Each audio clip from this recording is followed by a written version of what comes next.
More must be done to teach young people about the importance of life. This in the wake of recent shootings across the island. Minister of Education Ronald Jones made the comments at the Barbados Cadet Corps Expo and Awards ceremony yesterday at the Lloyd Erskine Sandiford Centre. He raised the question of Barbados as a paradise if young people in the country don't know the value of life. You no longer can go and have good, clean fun unless you are weary of some miscreant seeking to end your life because of random stupidity. You can no longer go to a recreational activity or a sporting activity unless there is the physical presence of members of the Royal Barbados Police Force. Is that reflecting the pride? Is that reflecting the excellence in our society? And Mr. Jones says this troubling trend cannot continue and that organizations in the country must not abandon their responsibility. We cannot feel good when one or two or three lie dead on the streets of our country. We cannot feel good when there's so many others who make daily treks to some drug rehabilitation center. We cannot. And if we do, something is wrong with us and not with them.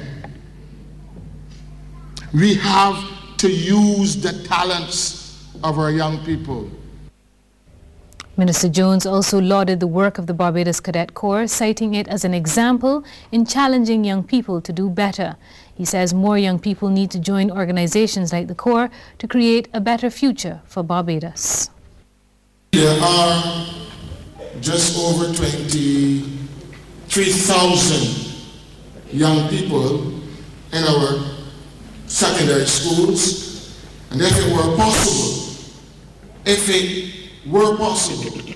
to have every single one of them being a member of the Barbados Cadet Corps, can you understand, can you see in your mind's eye how beautiful, how brilliant that would be for the development of this nation? In other news, the time is right for the establishment of a cooperative bank in Barbados. That's according to President of the Barbados Cooperative Credit Union League, Hallie Haynes. He was at the time delivering the DLP lunchtime lecture at the George Street Belleville headquarters. Mr. Haynes says local credit unions are financially strong with millions of dollars in assets. We have $161 million across the banking and financial sector in Barbados.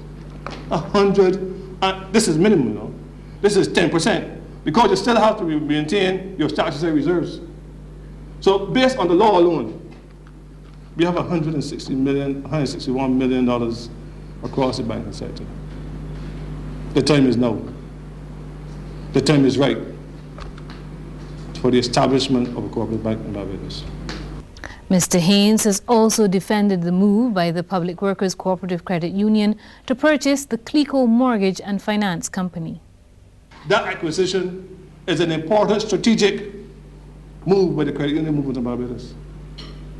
And therefore, all credit unions and all the people of Barbados should support the new capital in its endeavors.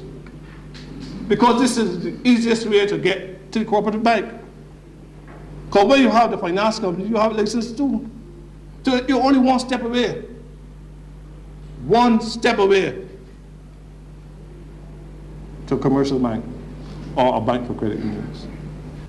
Brandon's Beach is alive this evening with the staging of this year's BS&T Pan Pan the Sand event, which has become a must-see for many during the Crop Over Festival. It started with the Eastland All-Stars. They're among the 11 steel pan groups expected to perform, with the addition this year of the Whole Town Harmonites and Tropical Steel. Later on tonight, Trinidadian champions Exodus will pair with local band Mosaic in a special climax presentation. Coming up, Sean Green and the Sunday's sporting action. That's next on the Evening News.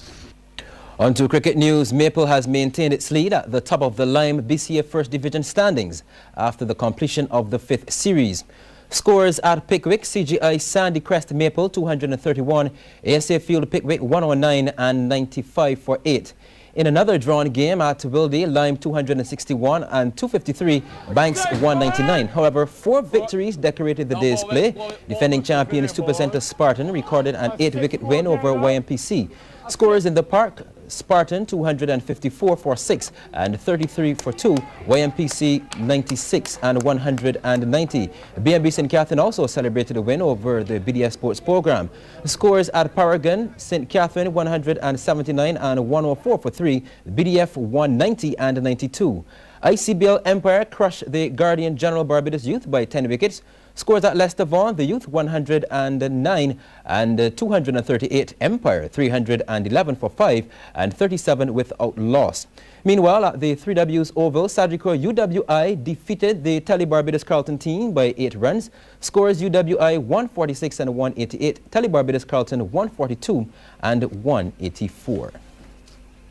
Well, the Lime First Division continued this weekend, and Maple, well, they continued their dominant start to the season against Pickwick, which contained the likes of Tino Best and West Indies off-spinner Shane Shillingford. Now, Captain Pedro Eargard says that he attributes his side's early success to intricate planning and a well-balanced team. Well, what's happened over the years, I've played in cricket a couple of years, and what I've noticed consistently is that spinners have continued to pick up the majority of the wickets every season. And we are fortunate in that in our selection, we were able to come up with a combination which consists of 5 off-spinners. And fortunate for us as well, 2 of those off-spinners are also 2 of our leading batsmen. So it doesn't offset the balance of our side, so we're able to use an extra couple of spinners and keep our batting as far down as 8 or 9. While West Indies off-spinner Shane Shillingford said that playing in the Lime First Division has been going well so far, and he intends on working hard to continually improve his form.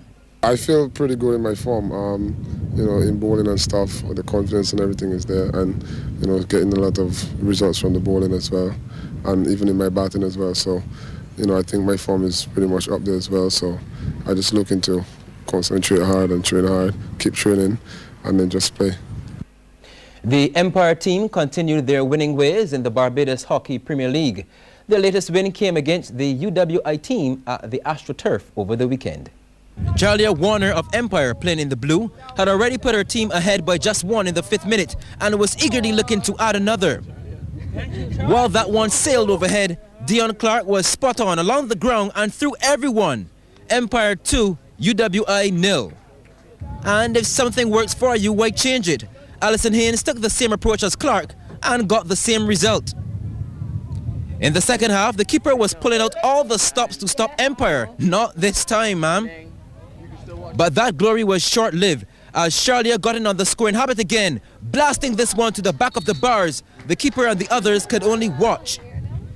And speaking about just watching, well, watch this as Charlia collects a great pass and fires it past the goalie for the 3rd time in the game. That's a 5-0 lead.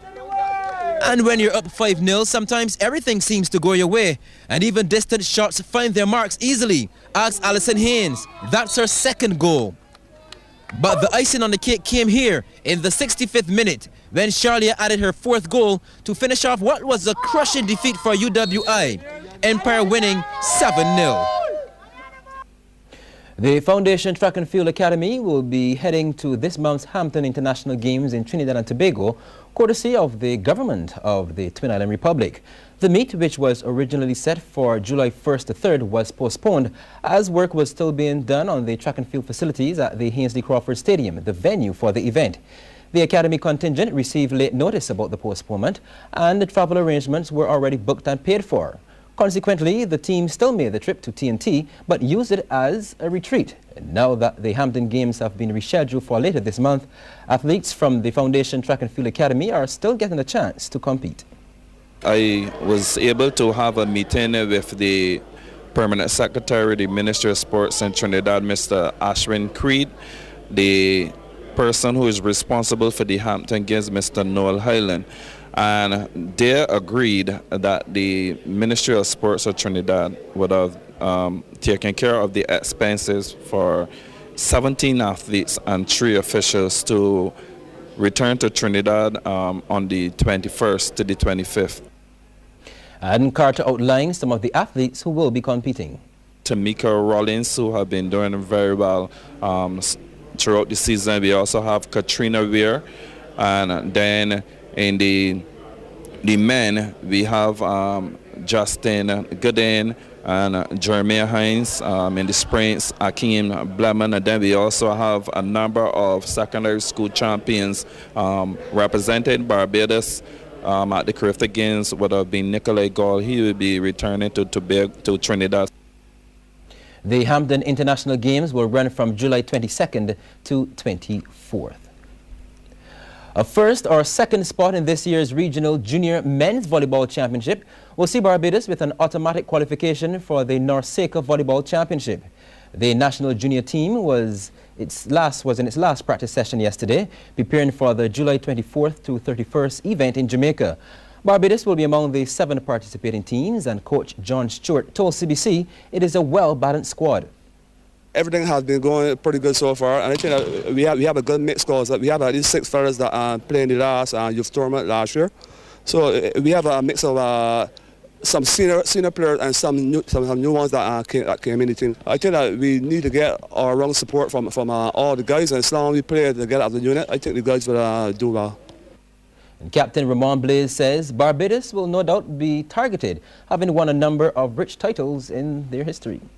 Once we play to the best of our ability and come together as a team and play with team spirit, we should be able to come home with the goal. We had played Curacao in youth just in January. They're the ones who carried home the goal. So Curacao will be the team to watch. Also, we have to look at Trinidad, Guadeloupe, and especially Jamaica. A lot of the teams from the other countries have lost players, but even so, it's still going to be a good competition. Everybody's going to be running against each other, and everybody's going to come out to beat Barbados. So best we got to do is play. Well, that's it for sports. David Best will be along next with the weather forecast. Well, a very good evening to all, and we had cloudy to overcast skies here across Barbados and indeed across the island chain. Some sharp showers overnight in the early part of the day, along with a few thunderstorms, but as the day progressed, lots of cloud, but no real significant shower activity. Let's take a look at the extreme temperatures. We got up to 30.8 at the airport. The minimum temperature was 23.3 overnight. At 6 o'clock, skies still cloudy, almost overcast. The temperature 27.8, humidity 81%, and the winds are out of the east at 18 kilometers per hour. And if you remember last night, that tropical wave, which was just about on our doorstep, that was responsible for all of the cloud we are presently experiencing in the island chain. The axis is presently along 63, 64 degrees west, but there's still a fair amount of moisture in the atmosphere. Even though most of the cloud is middle and high level cloud, there's a fair amount of low level moisture, and there's this band trailing into the eastern Atlantic that could very well generate some scattered shower activity for us here in Barbados and predominantly the south tonight. But by tomorrow, most of it is expected to clear. Now, there are 2 tropical waves in the eastern Atlantic. One out of the range, this is around 26, 27 degrees west, and the other one is in the vicinity of 53, 54 degrees west. When that clears out of the area tomorrow, by late Monday, tomorrow, yes, that is going to be pushing into the area, and we're expecting more, an additional input of moisture into the region, and we're going to be looking at cloudy skies and scattered showers, maybe even the chance of an isolated thunderstorm. Let's take a look at some stats and our expectations for tomorrow. Sunrise 5:40, sunset will be at 28 minutes after 6.